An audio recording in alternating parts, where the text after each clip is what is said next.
అమ్మవారి అనుగ్రహాన్ని పొందిన వాళ్ళు ఏ కారణాలకి పొందారు అని అడిగారు అనుకోండి, ఈ కారణానికి పొందారు అని చెప్పడం కూడా చాలా కష్టం. ఎందుకో తెలుసా అండి? కాళిదాస మహాకవి ఏ కారణం చేత పొందాడు అని నన్ను అడిగారు అనుకోండి, విశ్వాసంతో పొందాడు అనాలంతే. ఎందుకు పొందాడు? గొర్రెలు కాసుకునేటటువంటి వాడు ఒక మహారాజు యొక్క కుమార్తెకి పతి అయ్యాడు. అయిన తరువాత మొట్టమొదటి రోజు రాత్రి ఆయన యొక్క నిజస్వరూపం తెలిసిపోయింది, అక్షరం ముక్క రానివాడని. చీకటి పడిపోయింది. ఆ రాజకుమార్తె అంది, ఇంతటి నిరక్షర కుచ్చివి, మా తండ్రి బాధపడతాడు నువ్వు అల్లుడు అని తెలిస్తే, నా మీద పగబట్టిన గురువు నిన్ను నాకు భర్తని చేశాడు, బెంగ పెట్టుకోకు. ఈ ఉజ్జయిని నగరంలో రాత్రంతా నగర సంచారం చేసి తెల్లవారే వేళ కాళికాదేవి గుళ్ళోకి వస్తుంది. నువ్వు వెళ్ళి గుళ్ళో కూర్చుని తలుపులు వేసి కూర్చో. ఆయనకున్నది మొండితనం. ఆ మొండితనాన్నే ఆస్తిగా ఆధారంగా చేసుకుని ఈశ్వరానుగ్రహం పొందగలిగినటువంటి శక్తిని ప్రచోదనం చేసింది ఆవిడ. కాబట్టి నీవు వెళ్ళి కాళికాదేవి ఆలయంలో తలుపులు వేసి కూర్చో.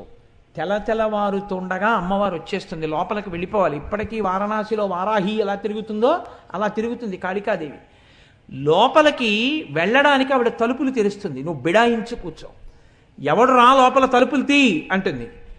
నువ్వు ఆయనకేం రాదు అప్పటికి కాళిదాసు గారికి. 2 మాటలు చెప్తా, ఈ 2 అనుంది. ఏమిటన్నారు? కాళీ విద్య, కాళీ విద్య, ఈ 2 మాటలే అను. ఆయన అన్నాడు విద్య అనలేకపోయాడు కాళిదాసు. కాళీ ఇద్య, కాళీ ఇద్య అన్నాడు. పోనీ అదే అను. ఈ మొండితనం అమ్మవారి దగ్గర చూపించు. వెళ్ళిపోయి కాళికాదేవి గుళ్ళో కూర్చున్నాడు. వచ్చేసింది తల్లి తెల్లవారుతుండగా. తలుపు చప్పుడు చేసింది, తీయలేదు. తోసింది, తీయలేదు. ఎవడ్రా లోపల తలుపు తీయంది. అమ్మవారే తలుచుకుంటే తలుపులు తీయలేనంత బలహీనురాలండి కాళికాదేవి కాదు. వచ్చిన ఆవిడ తనని అనుగ్రహించగలదు. గొర్రెలు కాసుకునేవాడిని నాకు ఆవిడ ఎలా ఇస్తుందండి కవిత్వం అని అడగకుండా కూర్చున్నాడు వీడి విశ్వాసం. చూద్దాం ఏం చేస్తాడో. ఒరే తలుపు తీస్తావా తీవా? ఏమీ లేదు మాట. కాళీ విద్య. తలుపు తీస్తావా తీవా ఈవిడ. విద్య కావాలని ఆయన.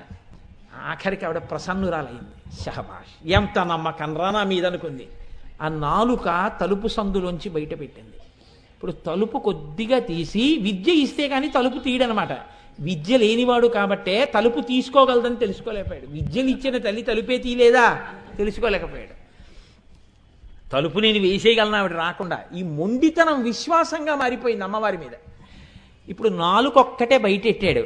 ఎడంచేత్తో దాన్ని ఇలా లాగి రాసేసింది బీజాక్షరాలు. తలుపు తీశాడు. మాణిక్య వీణాం ఉపలాలయంతీం మదాలసాం మంజులవగ్విలాసాం మహేంద్ర నీలజ్యుతి కోమలాంగీం మాతంగ కన్యాం మనసా స్మరామి చతుర్భుజే చంద్రకళావతంసే కుచోన్నతే కుంకుమ రాగశోణే పుండ్రేక్షు పాశాంకుశ పుష్పబాణ హస్తే నమస్తే జగదేకమాత అంటూ మహానుభావుడు శ్యామలా దండకం చేశాడు. మీకు అందరికీ తెలుసా శ్యామలా దండకం అత్యద్భుతమైనటువంటి దండకం. ఆవిడ ఎక్కడ ఉంటుందో దగ్గర నుంచి చెప్పేశాడండి శ్యామలా దండకంలో.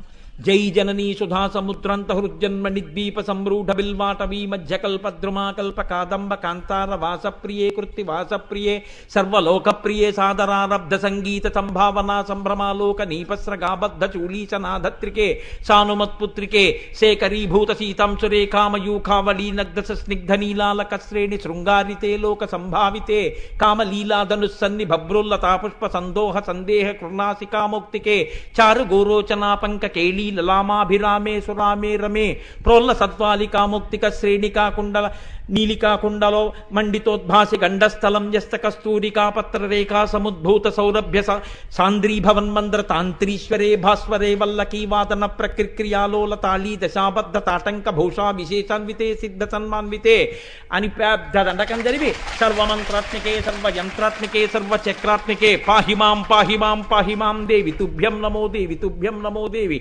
తుభ్యం నమః అని పాదాల మీద పడిపోయాడు. అంతే, సర్వ విద్యలు కరతలామలకమైపోయాయి మహానుభావుడికి.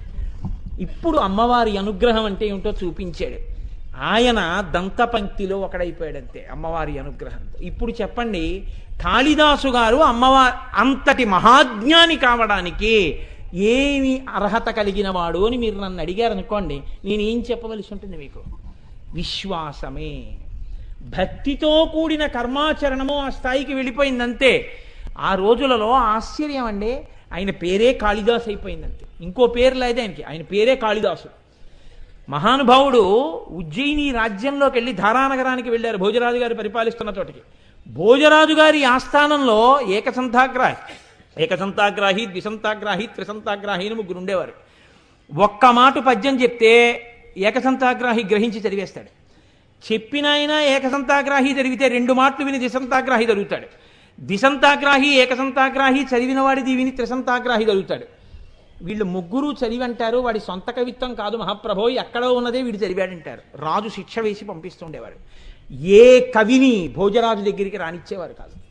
కాళిదాసు గారు అమ్మవారి అనుగ్రహంతో కనిపెట్టారు, వీళ్ళు భోజరాజు దగ్గరికి కవుల్ని చేరనివ్వట్లేదు అని. ఏమీ తెలియని వారిలా వెళ్ళారు వీళ్ళ దగ్గరికి. వెళ్ళి, అయ్యా నేను పేద బ్రాహ్మణుండండి, ఏమి ఐశ్వర్యం లేదు, భోజరాజు గారి దర్శనం చేయిస్తే ఓ శ్లోకం చెప్తాను, దానివల్ల నాకేమన్నా 4 రూకలు ఇస్తాడనుకుంటున్నాను, తప్పకుండా చేయిస్తాం, కానీ నీకేమొచ్చో శ్లోకం చెప్పు అన్నారు. ఆయన అన్నాడు, అస్థివద్భకవచ్చైవ చల్లవత్ తెల్ల కుక్కవత్ రాజతే భోజతే కీర్తి పునఃసన్యాసిదంతవత్ అన్నాడు. భోజరాజు గారి కీర్తి ఎలా ప్రకాశిస్తోందో తెలుసా? అస్థి అంటే ఎముక, ఎముక ఎంత తెల్లగా ఉంటుందో భోజరాజు గారి కీర్తి అంత తెల్లగా ఉంది. బకవచ్చైవ అంటే కొంగ ఎంత తెల్లగా ఉంటుందో భోజరాజు గారి కీర్తి అంత తెల్లగా ఉంది. చల్ల అంటే మజ్జిగ ఎంత తెల్లగా ఉంటుందో అంత తెల్లగా ఉంది. తెల్ల కుక్కవత్, తెల్ల కుక్క ఎలా ఉంటుందో అంత తెల్లగా ఉంది.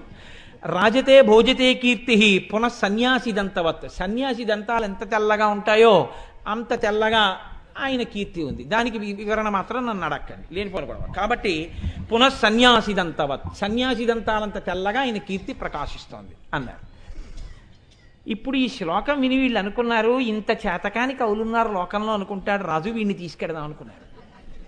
ఈయన ఆ కవులు మాట్లాడుతున్నప్పుడు కనిపెట్టారు, ఏకసంతాగ్రాహికి కొద్దిగా నత్తి ఉంది, టకారం డకారం మకారం నకారం పలకదు, బాగుందనుకున్నారు. మర్నాడు రావయ్యా తీసుకెడతాం భోజరాజు గారి దగ్గరికి అన్నారు. తీసుకెళ్లారు భోజరాజు గారి దగ్గరికి, తీసుకెళ్లి కూర్చోపెట్టారు. ఈయన ఒక కవిటండి, మీకు ఏదో శ్లోకం చెప్తాట అన్నారు. ఏది చెప్పమన్నారు భోజరాజు గారు?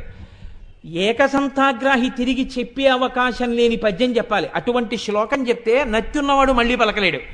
కాబట్టి ఇప్పుడు కాళిదాసు గారు అన్నారు, షజ్జామజ్జకరాజ్యవీజ్య వసుధాజ్జాలాంశ్చమజ్జాకిరే జిట్యేట్కిక్కి ధరే ధరే ఖణఖణా ఖజ్జూర విడ్రభ్రమ లుడ్భ్రం లుడ్భ్రమ లుడ్భ్ర లుడ్భ్ర యుదపాడ్రడ్రడ్డస్తథా పాదౌటేటి పటేటిటేటిటురసత్ప్రఖ్యాతి సత్యాదయ అన్నారు. అందులో ప్రారంభమే జకారం. షజ్జామజ్జకరాజ్యవీజ్య వసుధాజ్జాలాంశ్చమజ్జాకిరేట్కిక్కేట్కిక్కి ధరే ఖణఖణా షాజ్జూల లుడ్భ్రం భ్రమ. ఈ మాట అనేటప్పటికీ వాడు అదిరిపోయాడు ఏకసంతాగ్రహం. ఇదేమిట్రో ఈ జకారాలు ఏమిటి, ఈ అల్లరేమిటి, ఈ శ్లోకం ఏమిటి, పాదౌటేటి పటేటిటేటి టకారం ఏది పలకదు, అలా ఉండిపోయాడు. ఇదేమిటి నిన్న చెప్పిన శ్లోకం ఏం వాళ్ళు చెప్పట్లేదు ఏమిటి?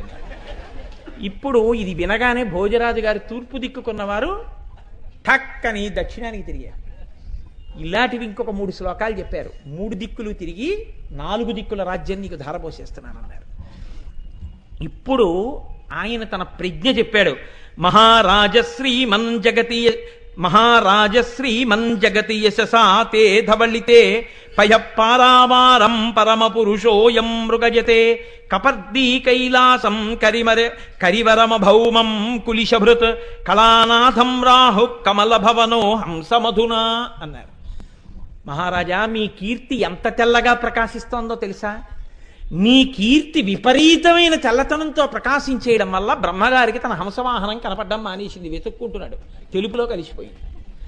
శ్రీ మహావిష్ణువు పడుకుందామంటే పాలసముద్రం కనబట్టలేదు, వెతుక్కుంటున్నాడు.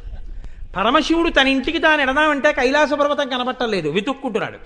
గ్రహణం రోజున రాహువు చంద్రుణ్ణి పట్టుకుందామంటే కనపట్టలేదు, ఈ తెలుపులో కలిసిపోయింది, వెతుక్కుంటున్నాడు.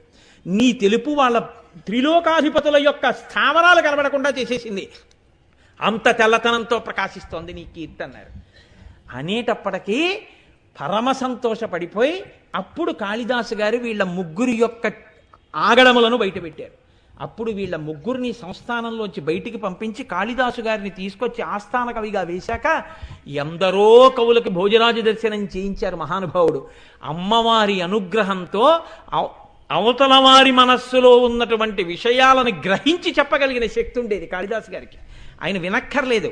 అది ఆయన శక్తి అంటే. మీకు నేను ఒక విషయాన్ని మనవి చేస్తాను. ఆ సంతోషానికి కాళిదాస్ ఒకడు ప్రకాశిస్తున్నాడంటే ఏడిచేవాళ్ళు చాలామంది ఉంటారు లోకంలో. కాబట్టి అయ్యో వాడేం చేస్తున్నాడు, పోనీ మనం చేద్దామని ఉండదు, వాడిని ఎలా పాడు చేద్దామని చూసేవాళ్ళు ఎక్కువ. కాబట్టి కాళిదాసు గారికి భోజరాజు గారి దగ్గర ప్రాపకం ఎక్కువైపోతోంది. భోజరాజు గారి దగ్గర కాళిదాసు గారిని ఎలా పాడు చేయాలి. నేను ఆయన దగ్గరికి వెళ్ళి అన్నారు, మీకు తెలియని విషయం కాదు, ఆయన సానివాడలకు తిరుగుతూ ఉంటాడు. ఇప్పుడు కొత్తగా చేపలు కూడా తింటున్నాడు మహాప్రభు. అంటే ఈ మాట చెప్పగానే ఒకటి భోజరాజుకి తెలుసు. కాబట్టి చేపలు కూడా తింటున్నాడు బ్రాహ్మణుడయ్యుండి అంటే శిక్ష వేస్తాడనుకుని చెప్పారు. భోజరాజు నవ్వి అన్నారు, ఈ మాట చేపలు కొనుక్కెడుతుండగా కాళిదాసును పట్టుకుని తీసుకురండి, శిక్ష వేస్తానన్నారు. అక్కడ లేరు కాళిదాసు గారు, కానీ ఆయన అన్నీ తెలుసుకోగలడు కాళికాదేవి అనుగ్రహంతో. తన మీద మిగిలిన కవులు చాడీలు చెప్పిన విషయం తెలుసుకుని మర్నాడు ఉదయమే అలా వెళ్ళి శాకాహారం అమ్మే కొట్టులోకి వెళ్లకుండా మాంసాహారం అమ్మే కొట్టు దగ్గరికి వెళ్ళి పెద్ద పెద్ద చేపలు 4 కొనుక్కుని నీళ్లు కారుతున్న చేపల్ని చంకలో పెట్టుకుని వెళ్ళిపోతున్నారు రోడ్డు మీద. ఆ చేపల తోకలు ఇలా ఆడిస్తున్నాయి, నీళ్లు కారుతున్నాయి. ఆయన్ని పట్టుకుని ఈ మిగిలిన కవులు భోజరాజు గారి యొక్క సమక్షానికి తీసుకెళ్లారు. మహాప్రభువు తప్పు చేస్తుండగా పట్టరమన్నారు, చేపలు పట్టుకెడుతుండగా తీసుకొచ్చాం, అదిగో చంకలో చేపలు అన్నారు. తెలియని వాడిలా భోజరాజు అన్నారు, కక్షేకిం తవ, చంకలో ఏం పెట్టుకొచ్చావు కాళిదాసు అన్నారు. అంటే ఆయన అన్నాడు, పుస్తకం పట్టుకొచ్చాను. ఓహో పుస్తకం పట్టుకొచ్చావా, కిముదకం, అందులోంచి నీళ్లు కారుతున్నాయే ఏమిటి అన్నారు. కావ్యార్థసారోదకం, అది ఆ పుస్తకం మహాకావ్యం, ఆ కావ్యం యొక్క సారం అలా కారుతోందన్నారు. ఓహో అంత గొప్పదే. గంధం కిం, మంచి వాసన కూడా వస్తుంది, ఏమిటా వాసన అంటే ఆయన అన్నారు, ఘనరామ రావణ మహాసంగ్రామ రంగోద్భవ, రామరావణ సంగ్రామం అయినప్పుడు అక్కడ ఉన్న ధూళి పైకి లేచిందయా వాసన మహారాజా అది అన్నారు. ఓహో పుచ్చక్కిం, మరి ఏదో తోక కనపడుతోందే వెనక్కి, అదేమిటన్నారు. ఘనతాళ పత్ర లిఖితం, చాలా పెద్ద తాటాకు గ్రంథం ఇది, అందుకని తోక కనపడుతోంది నీకన్నారు. ఓహో కిం పుస్తకం హే కవే, ఏం పుస్తకమో అది అంటే రాజన్ భూసుర దైవతైశ్చ పఠితం రామాయణం పుస్తకం, రాజులు బ్రాహ్మణులు అందరూ చదివేటటువంటి పుస్తకం లోకంలో ఏదో ఆ రామాయణం నా చంకలో ఉందన్నారు. అలాగా ఇలా ఇయ్యి అన్నారు భోజరాజు గారు. ఇలా తీసి అక్కడ పెట్టాడు, అది రామాయణ గ్రంథంగా మారిపోయింది. చాడీలు చెప్పినటువంటి వాళ్ళ కళ్ళు బైర్లు కమ్మాయి. అది కాళిదాసు గారంటే. అందుకే ఇప్పటికీ మహాపురుషులు కూడా కాళిదాసు గారి మేఘ సందేశం, కాళిదాసు గారి అభిజ్ఞాన శాకుంతలం, కాళిదాసు గారి రఘువంశం, మల్లినాథ సూరంతటి వాడు రఘువంశానికి వ్యాఖ్యానం రాసుకున్నారు.